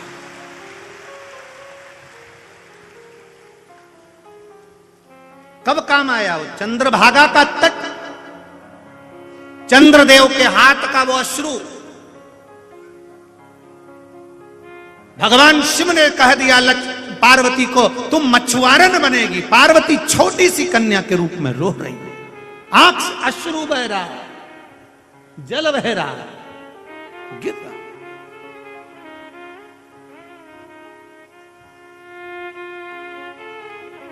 मछुआरों का समूह जा रहा था। मछुआरों का समूह बड़ी विशालतम नदी उसके पास में से जा रहा है। एक मछुआरों के सरदार ने उस कन्या को देख लिया, उठा लिया, उठाकर अपने घर ले गया। उसकी धर्मपत्नी के संतान नहीं, उस मछुआरे ने अपनी पत्नी की गोद में कन्या को दे दिया। क्या नाम रखा? पार्वती ही नाम रखा, क्योंकि शंकर भगवान की पूजन करता था, हिमालय को बहुत मानता था, तो पार्वती नाम रख दिया। उस कन्या का नाम पार्वती। बड़ी सुंदर कन्या है, बड़ी सुंदर, अति रमणीय।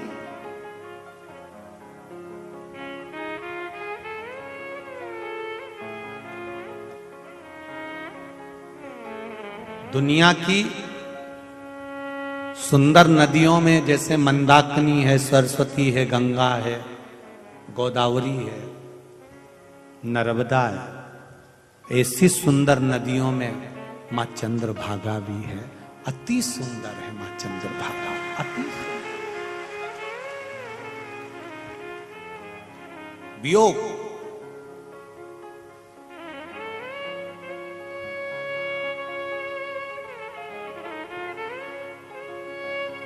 कन्या धीरे धीरे धीरे धीरे बड़ी होने लगी, कन्या बड़ी होने लगी। जब कुछ अवस्था पाई पार्वती जी ने, मछुआरे ने नाम उनका पार्वती रख दिया। कुछ अवस्था पार्वती जी की आई, बड़ी सुंदर माता पार्वती थी। उनको जितने मछुआरे वहां से निकलते थे वो पार्वती जी की सुंदरता को देखकर मुग्ध हो जाते थे। मां है आखिर, मां की सुंदरता तो इतनी होती ही है, सुंदरता तो बड़ी सुंदर है मां। और महाराज, अरे बड़ी सुंदर है मां तेरी नगरी, भोले पैदल चले आ रहे हैं। बड़ी सुंदर है मां तेरी नगरी, भोले पैदल चले आ रहे हैं। बड़ी सुंदर। सारे मछुआरे देखते देखते जा रहे हैं, माता की सुंदरता को देखते हुए जा रहे हैं। बड़ी सुंदर। महाराज शिव कथा कर रही है, करोड़ों रुपए का जेवर पहन लो, उससे तुम्हारी सुंदरता नहीं हो सकती। लाखों रुपए के जेवर पहनो, हार पहनो, हथफूल पहनो, कड़ा पहनो, चूड़ा पहनो, पायल पहनो, करधनी पहनो, मांग का टीका, कान के कुंडल पहनो, नाक की नथनी पहनो, उससे तुम्हारी सुंदरता नहीं हो सकती। करोड़ों रुपए के सोने से, हीरे से, जेवर से नारी की शोभा नहीं है जितनी शोभा नारी की मर्यादा से होती है। जितनी शोभा मर्यादा से, नारी जितनी मर्यादा में रहती है, कायदे में रहती है, उतना उसका जीवन सार्थक होता है। हम कई बार कथाओं में कहते हैं, बेटी की जब विदाई होती है तो उसको पहले के समय में बेटी की विदाई में बेटी को समझाया जाता था कि बेटी ससुराल में रहियो तो चांद बने, बेटी ससुराल में रहियो तो चांद बन के, हीरा और पन्ना की दुकान बन के, हीरा और पन्ना की दुकान बन के, बेटी ससुराल में रहियो तो चांद बन के। बेटी ससुराल में हीरे और पन्ने की दुकान बंद कर रहना, पान की दुकान नहीं।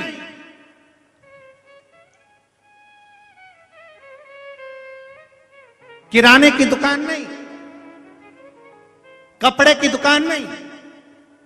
फिर से बोलो, हीरा और पन्ना की दुकान बन के, बेटी ससुराल में रहियो चाल बन के। बेटी ससुराल में हीरे पन्ने की दुकान बंद कर देना। तो हीरे की पन्ने की दुकान कैसी होती है? पान की दुकान खुली होती है, कपड़े की दुकान खुली होती है, किराने की दुकान खुली होती है, और हीरे और पन्ने की दुकान चारों तरफ से ढकी होती है। उसी तरह स्त्री भी अगर चारों तरफ से ढकी है तो वो हीरे पन्ने की दुकान है। ये हीरे पन्ने की।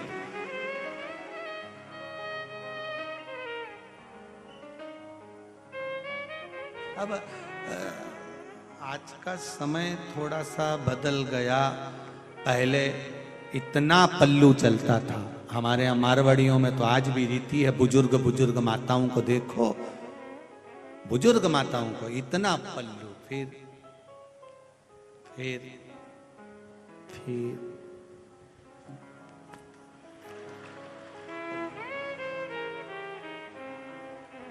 गया। अब तो बहू 2 बार इतना पल्लू करती है। जब शादी करके आती है तब, क्योंकि मुंह दिखाई में सोने की रकम मिलती है, और दूसरी बार इतना पल्लू तब करती है जब घर में कोई बुढ़ा बुढ़ी मरे तब, क्योंकि आंख में आंसू तो एक भी नहीं आते, बस डिजाइन में अंदर से चिल्लाती रहती है। आंसू तो आना नहीं, केवल डिजाइन में चिल्ला रही है, केवल डिजाइन।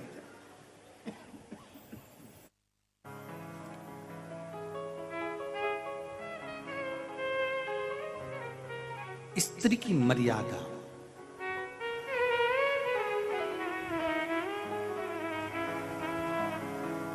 नारी की मर्यादा उसका आभूषण है।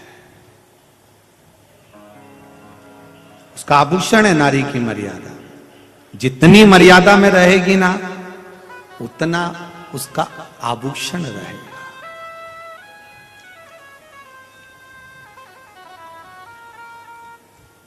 पूरे सिर पे से पल्लू हटा के आड़े टेढ़े कपड़े पहनकर कोई भी निकल कर जाएगा ना, कोई नहीं कहेगा।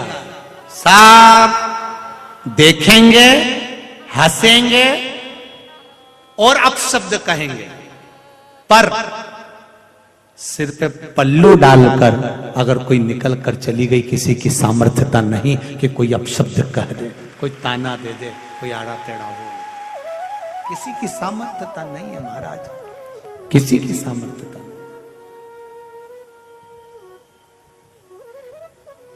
मर्यादा स्त्री की। पार्वती जी छोटे से बड़ी हो गई, सुंदर थी, अति सुंदर थी। सारे मछुआरे उनको देखते हुए जाते थे। समय आया, शंकर भगवान आज बैठे हुए थे, भीमा शंकर बैठे हुए थे, भगवान शिव बैठे हुए थे। नंदी ने भगवान देवाधिदेव महादेव को देखा। आज भगवान शंकर का स्वरूप देखकर नंदी समझ गए, मेरा बाबा आज मौन बैठा हुआ है, पर चेहरा उतरा हुआ, चेहरा उतरा है।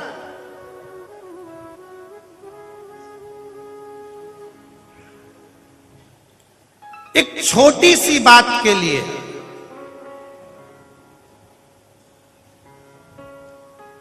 मैं बेटियों से कहना चाहूंगा, मैं बेटों से कहना चाहूंगा, जरा सी बात के लिए तलाक की मत सोचना। 2 साल थोड़ा एडजस्टमेंट करने में लगाना, थोड़ा रुकना।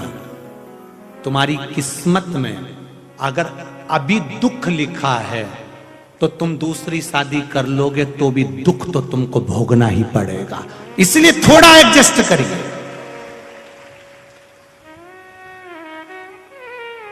एकदम निर्णय मत लेना कि मुझे तलाक चाहिए, मैं इनके साथ नहीं रह सकती, मुझे अलग रहना है, मैं दूसरी शादी कर लूंगी, सुखी हो जाऊंगी। अंदाजे में मत रहना। जब पहली किस्मत में दुख लिखा है तो तू 4 भी शादी कर लेगी तो तेरी किस्मत में दुख लिखा रहेगा। इसलिए थोड़ा सा एडजस्ट कर चल, थोड़ा सा संभल कर चल। और कई पुरुष लोग कह देते, कई लड़के लोग कह देते, ये मेरे लायक नहीं है, मैं इसके साथ नहीं रह सकता, मैं इसके साथ नहीं रह सकता। तो अभी तो तुझे जगदम्बा मिली है, आने वाले समय में चंद्र घंटा मिलेगी, तो क्या चिंता। थोड़ा एडजस्ट, थोड़ा सा। आज अदालत में सबसे ज्यादा केस केवल तलाक के चल रहे हैं, केवल तलाक।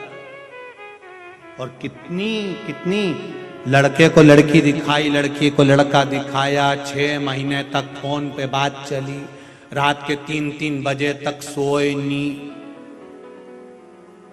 दिन भर लैपटॉप पे काम करे, रात भर बात करे। इतना इतना पहचाने थे, होटल में खाने गए, घूमने गए, फिरने गए, और बचा कुचा था।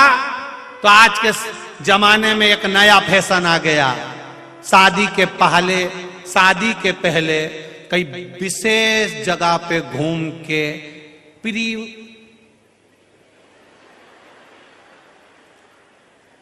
क्या बोलते हैं वो, फोटो मोटो खींचते ना, पहले ही, शादी के पहले ही घूमी आए, हाथ पकड़ के गाड़ी पे, गले में भैया डाल के।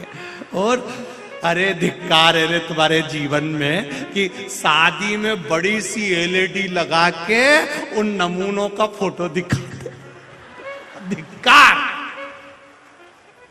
और बुढ़े बुढ़े लोग, घर के बुजुर्ग सोफे पे बैठ के, बहू जिसको कायदे में रहना था उसको ऐसे ऐसे कपड़े पे दिखा रहे, बेचारे बुजुर्ग गुलाब जामुन खा रहे।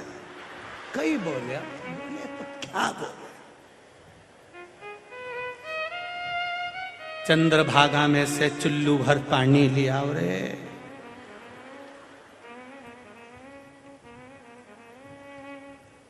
तुमने तो नहीं करा ऐसा मीना?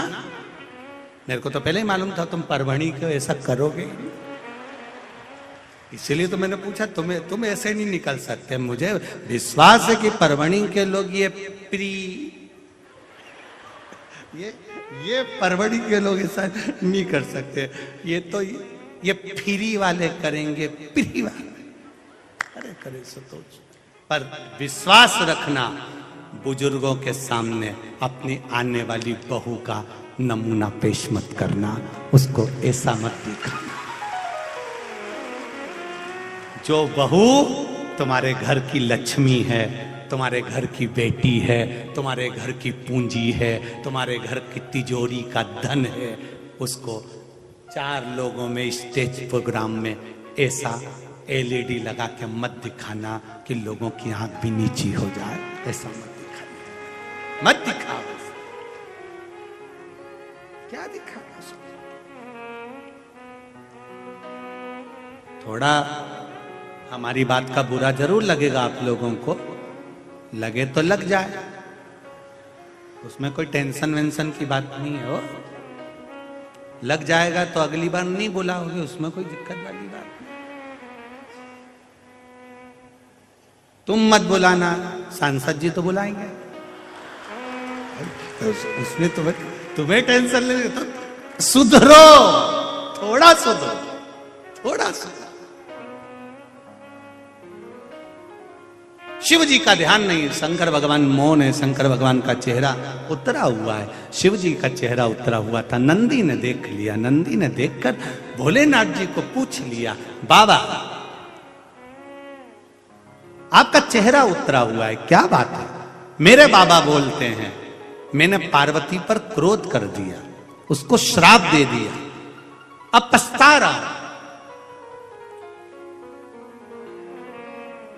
थोड़ी देर का क्रोध आता है, पति पत्नी से अपशब्द कह देता है, पत्नी पति से कह देती है, गुस्से में आकर हर कुछ बोल जाते हैं।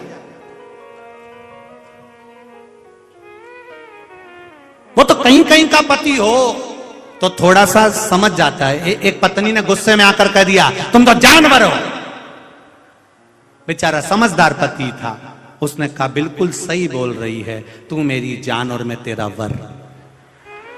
उसमें तू गलत नहीं बोल, उसमें गलत। वो तो कहीं कहीं का समझदार हो, तो उसने अपशब्द बोला, इसने पलट कर अपशब्द किया, उसने पलट कर अपशब्द बोला, उसने पलट कर अपशब्द किया। बाद में पछतावा हुआ कि हमने क्यों अपनी पत्नी को ऐसा बोल दिया, हमने क्यों अपने पति को ऐसा बोल दिया, मैंने क्यों अपने बेटे को ऐसा बोल दिया, बेटे ने क्यों बाप को ऐसा बोल दिया। फिर बाद में पछतावा होता है जब क्रोध समाप्त हो जाता है। तो शिव जी कह रहे हैं मैंने पार्वती को श्राप दे दिया पर मुझसे वियोग सहन नहीं हो रहा, मैं क्या करूं।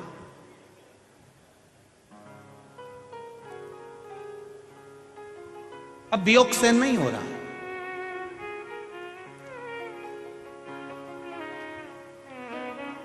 नंदी ने कहा तो पार्वती मैया को वापस क्यों नहीं ले आते भोलेनाथ जी? बाबा आप पार्वती जी को वापस ले आओ। शंकर भगवान बोले कि पार्वती को मैं कैसे लेके आऊं, क्योंकि मैंने उसको श्राप दिया, मैंने श्राप दिया, तो फिर पार्वती कैसे मिलेगी? शिव जी कहते हैं अब वो मछुआरन बन गई, मछुआरे की बेटी बन गई, अब तो उसकी शादी किसी मछुआरे से ही होगी, मछुआरे से उसकी शादी होगी। बिना मछुआरे के शादी नहीं हो सकती, पार्वती ऐसे नहीं आ सकती, उसको तो मछुआरे से शादी करना पड़ेगी। तो नंदी ने कहा तो फिर क्या करूं मैं? फिर एक काम करो ना बाबा, आप मछुआरा बन के क्यों नहीं चले जाते? शिव जी बोलते मैं और मछुआरा? हाँ, भगवान शंकर ने मना कर दिया, मैं नहीं बन सकता। नंदी ने लीला रचना प्रारंभ करी। नंदी जब पति और पत्नी का संबंध टूट रहा हो, अदालत में बात जा रही हो, तो मेरा बेटी के माँ बाप से भी निवेदन है और बेटे के माँ बाप से भी निवेदन है कि इन दोनों को कैसे भी जोड़ने का प्रयास करना, भड़का कर जहर घोल कर अलग करने का प्रयास मत कर। मेरा बेटी के माँ बाप से भी निवेदन है और बेटे के माँ बाप से भी निवेदन है, इनको जहर मत घोलना कान में, वो तो ये सही है, हमने तो पता नहीं करा, हमें क्या मालूम था कि इतना बेकार होगा, इतना बेकार होगा, हमको नहीं मालूम था। तो शादी के पहले तो तू बहुत तारीफ कर रही थी, इतना बढ़िया है, इतना बढ़िया है, लड़की इतनी बढ़िया है, गुरुजी हम 8 लोग देखने गए, उसके मुंह से आवाज नहीं निकली, इतनी सीधी लड़की, इतनी सीधी। तो गुरुजी ने भी कह दिया वो अभी नहीं बोली है, जब वो बोलेगी तो तू भी डोलेगी। अभी काहे बोली?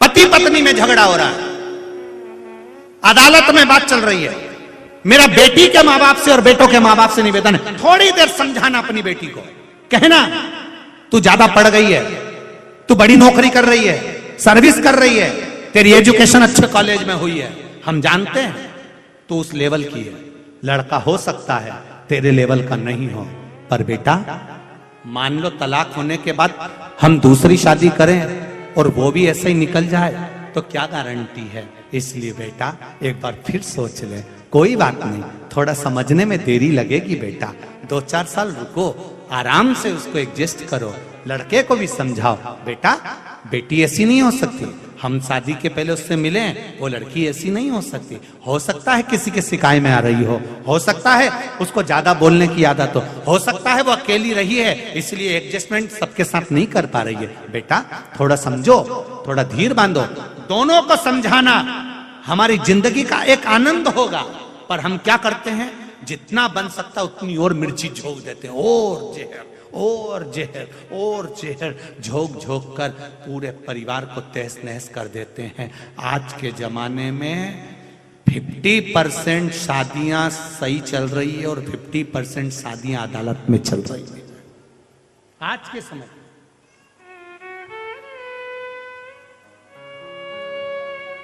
हम समझाना भूल गए, हम अब समझाना नहीं चाहते। नंदी समझाना चाह रहा था, भोलेनाथ जी नहीं समझे तो नंदी ने चाल चली, नंदी ने चाल चलना पड़ा। कभी कभी माँ बाप को चाल चल देना चाहिए। एक लड़की डॉक्टर की बेटी अपने पति के साथ सही से नहीं रह पा रही थी, तो उसने अपने पापा से कह दिया, पापा मैं अपनी सास के साथ नहीं रह सकती, वो बहुत गंदी है, बहुत आड़ा टेढ़ा बोलती है, मैं उसके साथ नहीं रह सकती। पापा या तो मुझे जहर दे दो या मेरी सास को जहर दे दो। पिताजी ने देखा कि बेटी को बहुत क्रोध आ गया है। पिताजी ने कहा, बेटा 3 महीने की पुड़िया बनाकर दूंगा, एक एक पुड़िया सास की चाय में मिलाकर पिलाते जाना, तुझे मारने की जरूरत नहीं पड़ेगी। एकदम जहर दे देंगे तो सास मर जाएगी, नाम अपना खराब हो जाएगा। पुड़िया डालना चाय के अंदर, धीरे धीरे स्लो स्लो पाइजन चलता रहेगा। पर एक बात याद रखना बेटा, 3 महीने में सास मर जाएगी, पर तू 3 महीने सास की अच्छे से सेवा, बस 3 महीने तो करना है, कर दूंगी, कैसे भी एडजस्ट करूंगी, वो कितना ही बोलेगी मैं नहीं बोलूंगी। 3 महीने तुम पुड़िया दे दो। बेटी को 3 महीने की पुड़िया बनाकर दे दी, चाय में मिलाती, सास को देती। सास कुछ भी कहती, वो कुछ जवाब नहीं देती, अच्छे से रहती। सास को भी लगा जब से मायके से आई है थोड़ा बदल गई है। सास ने भी बोलना बंद कर दिया। 1.5 महीना निकल गया। सास ने कहा, बेटा त्योहार आ रहा है, चल मैं तुझे बाजार ले चलूं। सास उसको बाजार ले गई, साड़ी दिलाई, रकम दिलाई, पाँव की चप्पल दिलाई, सब दिलाकर लेकर आई। सास और बहू में धीरे धीरे प्रेम बढ़ने लगा। 15 दिन की दवाई और रह गई थी कि बहू दौड़कर अपने मायके पहुंच गई। पापा कुछ भी करो पर मेरी सास को मरने मत देना, मेरी सास जैसी कोई सास नहीं। पिता ने कहा, बेटी मैंने उसको मरने के लिए कोई दवाई नहीं दी, मैंने तो केवल तुम दोनों का प्रेम बढ़ाने के लिए भगवान शंकर से प्रार्थना करी थी कि इनका प्रेम बढ़ जाए, बस वही ड्यूटी थी। वो प्रेम बढ़ा। हम नफरत देख रहे हैं, तुम प्रेम बढ़ा। नंदी ने प्रेम बढ़ाया। नंदी एक बड़ी मछली का रूप लेकर भीमा नदी में कूद गया। नंदी एक बड़ी मछली का रूप लेकर नदी के अंदर प्रवेश कर गया। नंदी नदी के अंदर प्रवेश करा। मछुआरे अपनी नाव लेकर जा रहे थे, जाल बिछाते थे। जो जाल मछुआरे बिछाते थे, नंदी वो मछली का रूप रखकर, बड़ी मछली का रूप रखकर पूरे जाल को काट देता था, नाव को पलट देता था। कई मछुआरे मरने लगे, जाल कटने लगे, सब तरह हाहाकार मचने लगा। सारे मछुआरे चिल्लाने लगे, हमारी नाव पलट रही है, जाल काटे जा रहे हैं। एक मछली नदी के अंदर आ गई जो सही नहीं है, करे क्या? सबने सरदार से कहा। सरदार ने कहा, जो उस मछली को पकड़ लेगा या उस मछली को मार देगा जो मेरे मछुआरों को परेशान कर रही है, मैं अपनी सुंदर कन्या पार्वती का विवाह उसी के साथ कर दूंगा। सुंदर कन्या पार्वती का विवाह उसके साथ कर दूंगा। अब सारे मछुआरे मारने के प्रयास करने लगे, पर मछली किसी के हाथ में नहीं आती। तब देवताओं ने भगवान शिव को पुकारा। शंकर भगवान मछुआरा बनकर आए, बड़ा सा जाल बिछाया, नंदी उसमें फंस गए, लेकर